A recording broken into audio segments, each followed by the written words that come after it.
Hello and welcome. I'm your host Gadd, and I've been diving deep into the new Inferno 6 legendary skills from the April update, and it's been an absolute blast. After plenty of testing, this new dungeon PvE Crusader setup takes Crusader damage to the next level, with the high burst damage, massive AoE damage, enemies, and boss damage taking increased debuff. I'm having loads of fun with the short cooldowns, counterattacking, and the crazy numbers.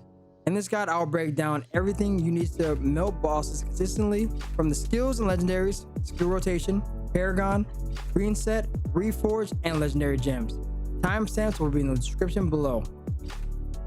Skills and legendaries. For these recommendations, I focus on large AoE burst damage and damage taken and increased debuffs to enemies for fast clears. Starting with the Helm for Fist of the Heaven from the Inferno 6, find Misfortune to activate Lightning Agent. Fist of the Heavens now empowers you with lightning, and when your next attack hits an enemy, lightning bolts will rain down on the location. Looking at the details in the skill menu, Fist of the Heavens is a buff skill with a 6-second cooldown, causing 7 pulses of bolts of lightning to rain down where your next skill hits an enemy, each bolt dealing massive damage. And from my testing, it seems the original effect of Fist of the Heavens for the 10% of the enemy missing in life, the damage dealt to the target will be increased by 25%. Making this lightning damage execute skill hitting multiple times is massive. With it dealing massive lightning damage, I recommend the next Fist of Heaven's essence. For the pants, Shock Trooper. Fist of Heavens also explodes when hitting a burning enemy, dealing lightning damage to nearby enemies and applying shock. Look at the details in the skill menu. Fist of the Heavens now explodes affected burning over time affect enemies, dealing AoE damage and applying shock, a damage over time effect which increases lightning damage taken by 50%. On the shoulders, for Judgment, the main DPS of the build, the Yawning Rose, to activate Trial by Fire. Judgment now calls a bolts of fire to fall continuously in the area around you, burning random nearby enemies. Even after the nerf of Yawning Rose in the April 14th update, from 0.5 seconds every bolt to every 1 second, it is still the top skill for Crusader DPS, dealing massive fire damage over time debuff. On the chest, for Condemn, Heart of Grenadier to activate the lightning in a bottle. Condemn now conjures a lightning storm that follows you randomly, dealing damage to nearby enemies. Looking at the details in the skill menu, Condemn deals lightning damage per second to up to 6 random nearby enemies. On the offhand, Parental Refrain. Condemn immediately triggers all continuous damage on targets hit, causing them to take the remaining damage instantly. For the offhand too, for Shield Glare, I use Proven Reprove to activate Glaring Repulse. For the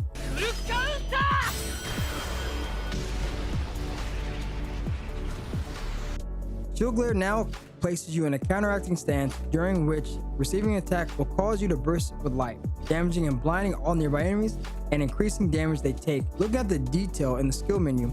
Shield Glare now puts you in a counteracting stance for 1 second, which can be affected by beneficial effects, during which an attack received in close range will trigger a burst of light, dealing massive damage to nearby enemies and blinding them for 3 seconds, during which they take 25% increased damage. Damage increased debuff does affect elite mobs and bosses that are not able to be CC'd. On the main hands 1 and 2 for Sacred Fire, Sanctify and Scribe. Sacred Fire deals increased damage to shocked enemies, and the Horn Splitter. Sacred Fire now ignites enemies, burning them over time. But the shock debuff from Fist of the Heavens and the burning dot damage makes Sacred Fire do massive damage. Skill rotation. For the skill rotation for this build, starting off buffing yourself with Fist of the Heavens when engaging using Judgment and Shield Glare. Follow up with your primary attack, stacking all damage over time of debuffs, and finish off with Condemn. Using Fist of the Heavens off cooldown keeps the shock debuff on mobs and bosses. Using Shield Glare to blinding and inflicting damage increased debuff. This will help your team shred mobs and CC all at the same time. I recommend, if you want a better DPS and CC on mobs, changing the offhand to Lofty Light for AoE damage and blinding mobs with 100% uptime. This has worked very well in Challenge Dungeon, Hellslayer bounties, and other PvE events for a faster, easier playstyle. Paragon. For the Paragon recommendation, I use the Slinger Paragon, equipping Unseen Diasma, gaining stacks of Unseen Diasma when hitting enemies with primary attack or skills. Unseen Diasma increases damage by 1% for every stack. Paired with Gifted, Unseen Diasma now stacks up to a max of 15 for a total of 15% increased damage. Next, equipping Bloodthirst. While using skills in combat, damage increase stacks by 1% when you deal damage to monsters, but stacks are removed when you take damage. Added with Fury, using a skill while in combat, crit hit chance stacks by 1%, dealing damage to monsters, but stacks are removed when you take damage. With superiority, making Bloodlust and Fury stack up to a max of 10, these combos I have found great for dungeons and challenge rifts, even as a melee class, putting out massive damage. For Legendary Paragon, I recommend Death's Release. When continuous damage harmful effects expire, they explode, dealing 30% of their total damage to all nearby enemies once every 10 seconds. Parental Refrain is top tier with this Paragon skill, ending damage over time effects, exploding instantly, and refreshing new dots on targets, keeping constant DPS. Green set.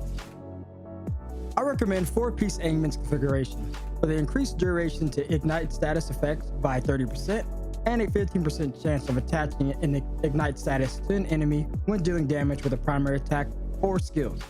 Dealing damage that stacks to a max of 3 over 3 seconds. 2-piece Vestige to increase the duration of all beneficial effects on you and your party members by 30%. Lastly, a 2-piece Feasting Baron, increasing the duration of your harmful effects by 30%. This is the top recommended PvE green set for Crusaders in Diablo Immortal. I've learned from other pro players that first, get 2 good 50 bracelets for the 2-set bonus. Doing this has made crafting and changing green sets simpler in the end game. Reforge. From the Vengeance set, I recommend a 2-set attack speed increase in all gear slots, a choice of damage increase to enemies suffering loss of control, or damage to demons is increased. These are amazing for raids, gauntlets, and all PvE events. From the Wildfire set, I recommend a 2 or 3 set, all skill damage to increase, critical hit damage increase, damage done to enemies below 30% increase, or primary damage increase. And lastly, but more importantly, in all gear slots, duration of beneficial effects is increased. Legendary Gems. For Legendary Gems, these will be my recommendations for a core Legendary Gem setup for the build. 5-star Legendary Gems. Bloodsoaked Jade increases all damage you do while at full life, increasing movement speed and decreased damage while below 50% life. Rolling Consequence, dealing damage sends you into Rolling Rage, during which your critical hit chance is increased and critical hits cause a fiery explosion that burns nearby enemies for 3 seconds every 20 seconds. Crit hits against burning enemies is increased. 2-star Legendary Gems. Pain Clasp, increasing the damage dealt to enemies suffering from continuous damage effects, increases your movement speed from enemies suffering from continuous damage within 10 yards. Viper's Bite, damaging enemies with Viper's Venom, causing them to take base damage plus additional damage every 6 seconds. Viper's Venom also reduces the enemy's attack speed, more dots, more damage. Crimson Behelit, while above 50% life, dealing damage grants you increased damage for 6 seconds. When taking damage below 50%, the damage taken is reduced for 6 seconds. Behelit's power has its separate cooldown. Wrath buff has a 20-second cooldown, and Mercy has a 6-second cooldown. 1-star Gems. Misery's Elixir. The duration of harmful effects you inflict is increased. The damage you deal to enemies suffering from harmful effects is increased. The remaining slots all leave up to you and your luck in the rift, but a few others that I recommend are the Everlasting Torment. Critical hits inflict agony, dealing a % base plus additional damage every 6 seconds, and increasing your attack speed for each nearby enemy affected with agony. Lastly, Berserker's Eye increases all damage you deal, but also increases the damage you take by 5%. Crit hit chance is increased. 5 core Legendary Gems I recommend are pretty much going to skyrocket your DPS in all PvE events in Diablo Immortal. And that's the Crusader dungeon build I've been using all season. Simply fast and reliable. There are times I want to switch Proven Reprove to Lofty Light, but then I hit some crazy and end up just staying with it. However, I recommend playing either way that suits you best. Alright, if you like the build, don't forget to save it to your armory. But that's it for today's video. If you have any questions, leave them in the comments down below. Message me in game or on Discord. Thank you so much for watching my videos. I really appreciate it. Good luck and have fun. See you next time. Take care.